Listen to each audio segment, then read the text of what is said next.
Është një model i menaxhimit lokal të burimeve financiare të buxhetit lokal nga ana e drejtuesve të bashkisë.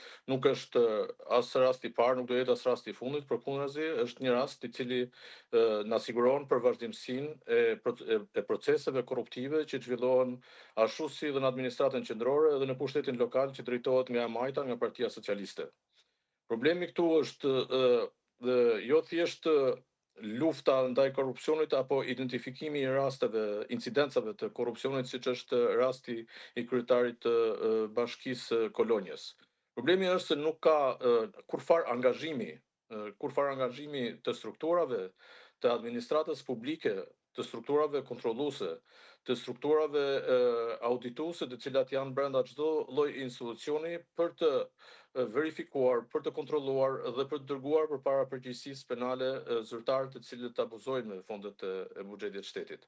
Pra, kemi një administratë publike e cila funksionon në mënyrë gati autike në raport me korrupsionin, në raport me transparencën dhe në raport me përgjegjësinë që duhet të ketë një administratë për parat, por edhe për publikun në përgjithësi. Në fakt, Erioni Saj nuk është i vetmi, janë disa figura kryebashkiakësh që janë larguar, disa prej cilëve do detyrojnë edhe ripërsëritjen e zgjedhjeve ose bërjen e zgjedhjeve të parakohshme në disa vende, në disa qytete të Shqipërisë. Po janë disa figura, si shpjegohet që nuk kanë frikë ose shkojnë me synime të qarta për të bërë para? Ky është problemi. Problemi më i madh është fakti që ata nuk kanë frikë.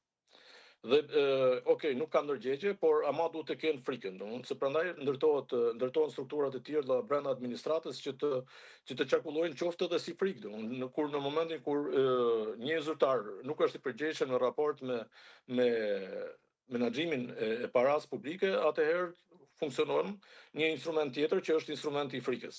Nuk kanë frikë, pavarësisht se çdo ditë ne dëgjojmë për arrestime, çdo ditë dëgjojmë për hapje procedurash penale, çdo ditë dëgjojmë për thirrje të personave, të zyrtarëve të lartë të administratës publike, si persona që kanë dieni për faktet dhe më vonë mund të përfundojnë edhe persona në hetim. Por megjithatë nuk ka frikë. Fakti që nuk ka frikë do të thotë se edhe proceset hetimore nuk i kanë shkuar deri në fund atij mekanizmi i cili prodhon korrupsionin në administratën publike.